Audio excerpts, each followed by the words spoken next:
Thank you so much for joining us for CBN NewsWatch. I'm Efrem Graham. We have several important stories today, including a big move that could be coming from the White House.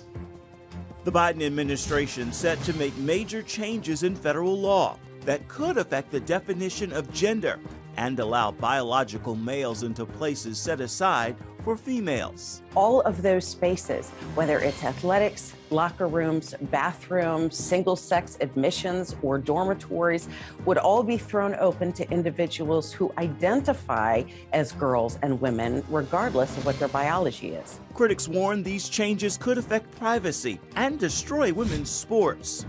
Clashes in Israel over the weekend between Palestinians and Israelis on Jerusalem Day, remembering when Israel captured the Holy City. Jerusalem is where everything started. Everything started here for the Jewish people. This is where we became a nation.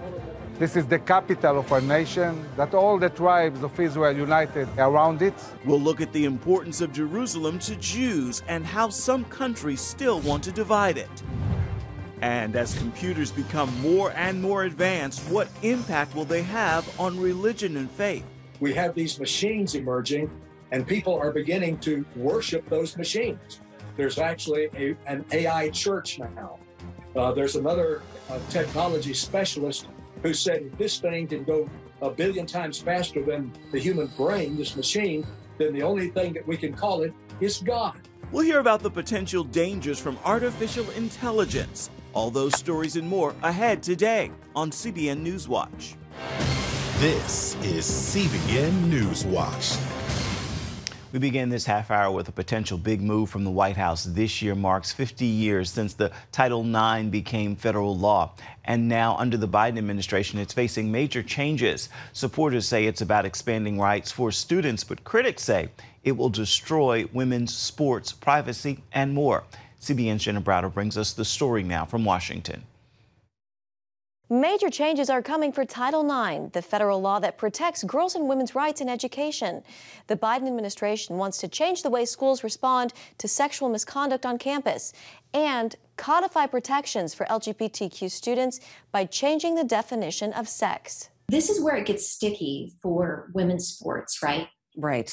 Absolutely. In fact, by adding the definition of sex to include sexual orientation and gender identity, they are necessarily opening up every sex-separate space that was anticipated to be needed under Title IX. Sarah Parshall-Perry with the Heritage Foundation. The regulations and congressional record make that very clear, that men and women, boys and girls, are different and need equal spaces, but require separation in some contexts. All of those spaces, whether it's athletics, locker rooms, bathrooms, single-sex admissions, or dormitories, would all be thrown open to individuals who identify as girls and women, regardless of what their biology is. Conservative legal scholars like Perry and many feminists say that if men who identify as women can compete against women and share their spaces, it will erase women's sports and privacy. Some say these changes mean the erasing of women. Do you agree with that? I absolutely do. In fact, Title IX was passed specifically to guarantee the equality of women. It wasn't to guarantee the equality of men. Men already had full opportunity to compete in interscholastic athletics and to avail themselves of educational opportunities. One prominent example, NCAA swimmer Leah Thomas, formerly Will Thomas, who became a national champion in the first season competing against women. This is absolutely wrong. When it comes to women's sports, you cannot say, I support Title IX and women's access to sports and the ability to compete, and then at the same time say it's okay for transgender students who are, men, biological men competing on women's teams. Those cancel each other out, and they're in direct contradiction to one another. A former Education Secretary, Betsy DeVos, reacting on CBN's Faith Nation. We spent a lot of time regulating elaborating on this issue of how campuses, schools must handle issues of sexual misconduct under Title IX. And we put forward a rule that is fair, balanced, that recognizes the right to due process, that respects the complainant, the right of the victim to proceed with a case as they want it to proceed. One of DeVos's legacies as education secretary was changing how schools handle sexual misconduct on campus. And instead, it will return the college grievance procedure to a guilty until proven innocent standard, giving one Title IX investigator on a college campus all the power in the world to act as judge, jury, and executioner for someone's educational fate. That, too, is on the chopping block with the Biden administration's changes. And these changes have to be open to public comment for at least 30 days, after which they can become legally binding. In Washington, D.C., Jenna Browder, CBN News. Funerals and visitations have begun for the victims of last week's mass school shooting in Uvalde, Texas. Monday, the first 2 of the 19 children who were killed were remembered in funeral visitations. Even hundreds of people who didn't have any personal connection to the victims have shown up because those who were killed were innocent children. Pamela Ellis and 2 friends drove from Houston to attend the visitation for Amerie Jo Garza, who had just turned 10 in the last few weeks. They didn't know Amerie, but wanted to show the family their support. The family was very open to embrace, our support. And we just said, we're praying for you, and this is what community looks like, to come and just provide support no matter where you are. There will be more than 2 weeks of services and visitations for the victims of the Uvalde shooting. President Biden is set to meet with Federal Reserve Chairman Jerome Powell today as soaring inflation takes a bite out of Americans' pocketbooks. One indication of high inflation, gas prices sitting at a record high at $4.62 a gallon, and they could go higher, with oil prices going up again, climbing above $115. The White House said Biden and Powell would discuss the U.S. and global economy, and especially inflation, which is called Biden's top economic priority. Inflation is the #1 issue for voters heading into this year's midterm elections, and voters are holding the president and Democrats responsible for the rising prices we're seeing.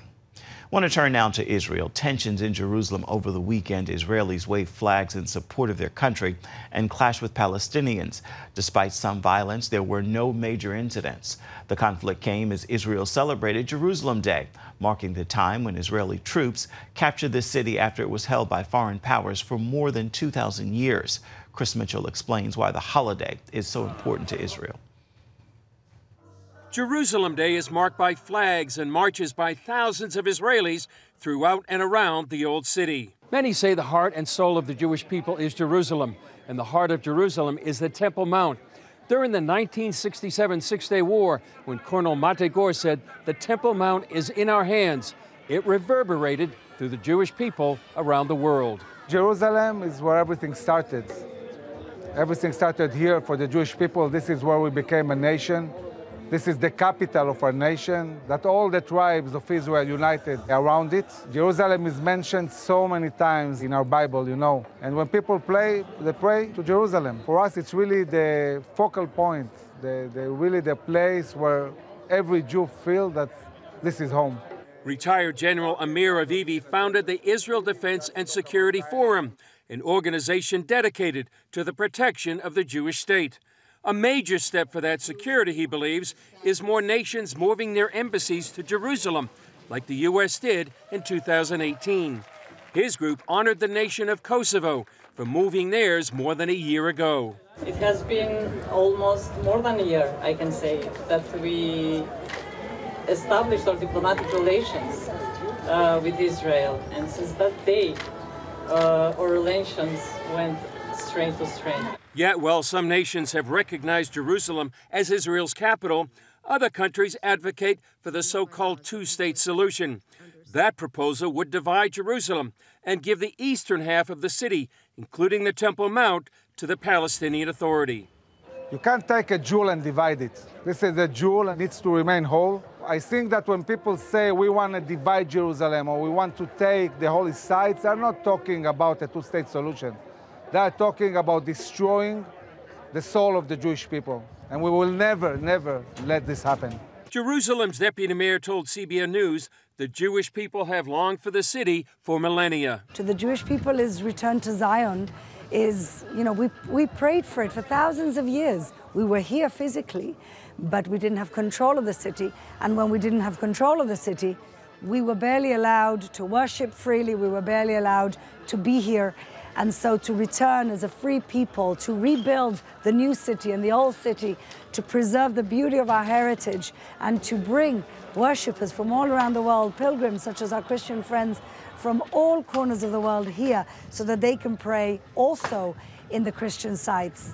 It's wonderful. Chris Mitchell, CBN News, Jerusalem. Foreign policy experts on both sides of the aisle are criticizing President Biden's decision not to send long-range missiles to Ukraine. The president was asked Monday if he planned to send those systems amid reports the move is being considered. We're not going to send to Ukraine rocket systems that can strike into Russia. But Trump's former Deputy National Security Advisor Victoria Coates told Fox News the move shows the White House has, quote, a complete lack of strategy. And President Obama's ambassador to Russia, Michael McFaul, told MSNBC Biden's approach is, quote, a losing strategy. Ukrainian officials have requested the systems for months. Coming up, as modern technology continues to advance rapidly, could it cause some potential dangers for people of faith? We're going to take a look at the concerns surrounding artificial intelligence when we come back.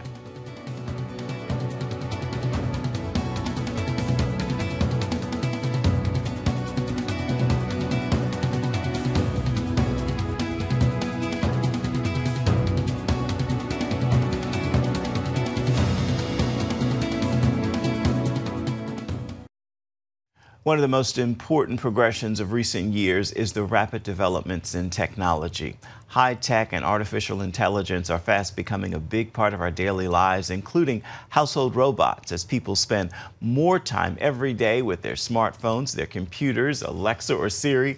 Where does that put serving God? Gary Lane brings us this look at the spiritual dangers of a growing dependence on artificial intelligence and what it could pose to people of faith. We live in a rapidly advancing world, dominated by intelligent computers and high-tech machines. Author Wallace Henley says this could take American society deeper into dangerous territory, a less human world, which replaces the creator with the created. We have these machines emerging, and people are beginning to worship those machines. There's actually an AI church now. There's another technology specialist who said if this thing can go 1 billion times faster than the human brain, this machine, then the only thing that we can call it is God. Henley is a Christian Post exclusive columnist and author of the book, Who Will Rule the Coming Gods? Appearing recently on CBN's The Global Lane, Henley suggests an excessive dependency on technology may draw people away from acknowledging and embracing God's supremacy. Just about the time we're forgetting God, forgetting his transcendent majesty and our accountability to it, we're developing these machines that are taking his place. A world where machines create a more leisurely and convenient society, but also one lacking accountability and dependency on God. Remember Rosie the robot from the 1960s cartoon The Jetsons? I may be homely, Buster, but I'm S-M-A-R-T smart. It's no longer science fiction. Today, less sophisticated robots are being used to vacuum floors, build automobiles, and deliver fast food. Hello, here's your delivery.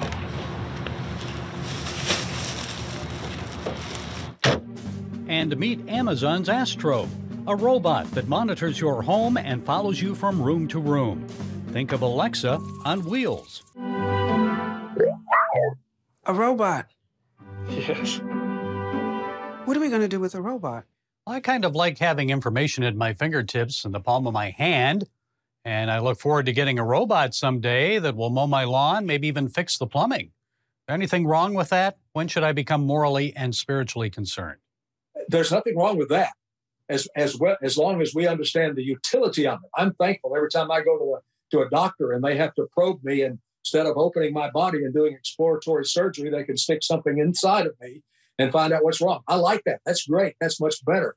But what's dangerous is when we forget that God is enthroned, that we were made for transcendence. The human being is wired for that. Gospel music executive Marquise Boone shares that concern.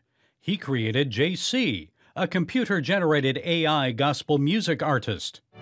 If you ever go to pieces, fall between the thunder clouds, I will put you back together. I won't let you down.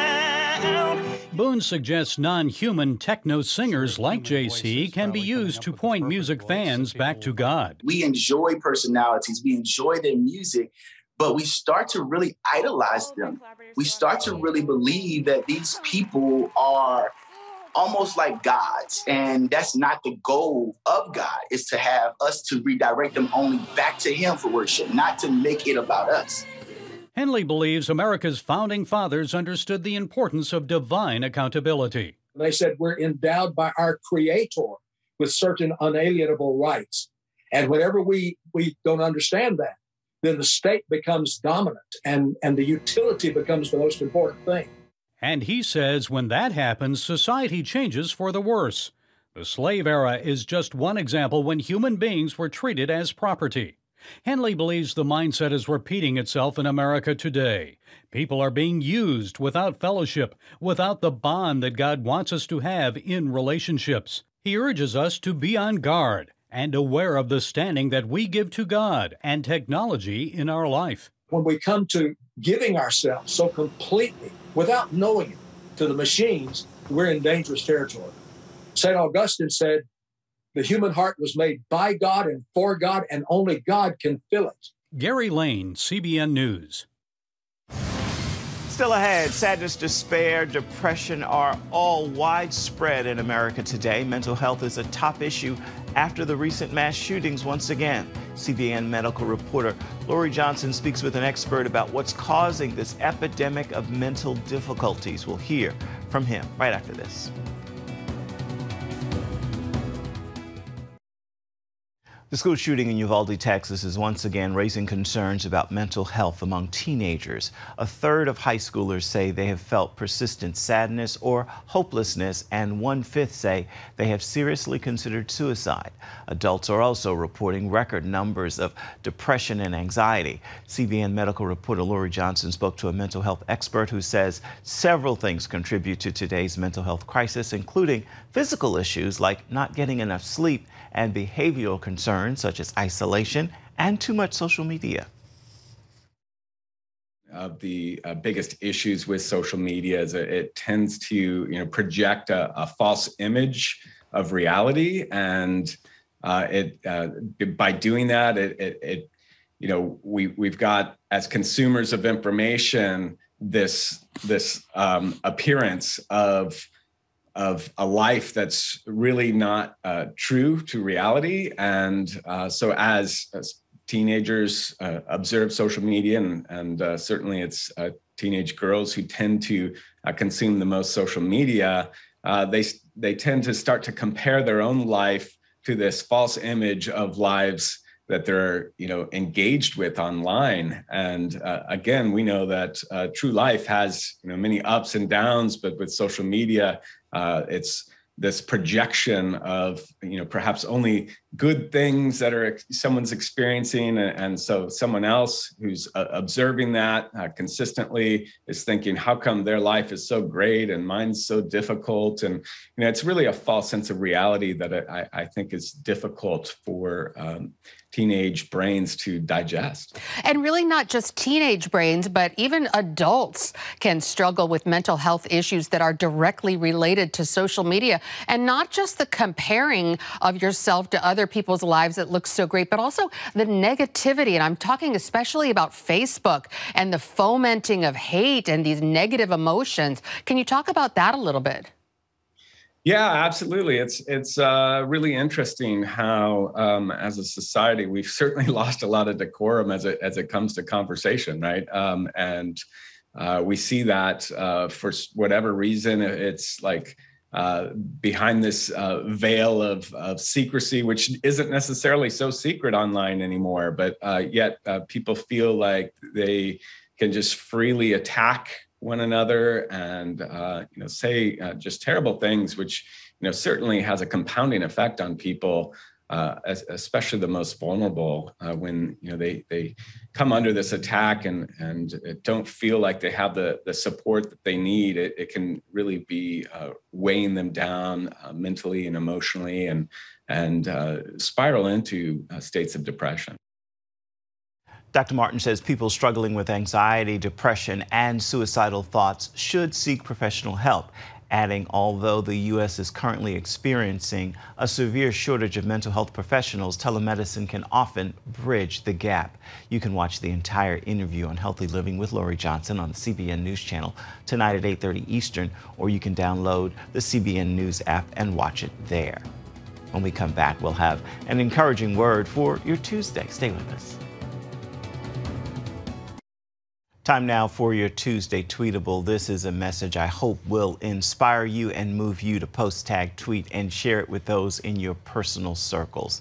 The grace of God rises to the highest mountain and flows to the lowest valley. You can't rise above it and you cannot sink beneath it. So walk in it and make today a terrific Tuesday.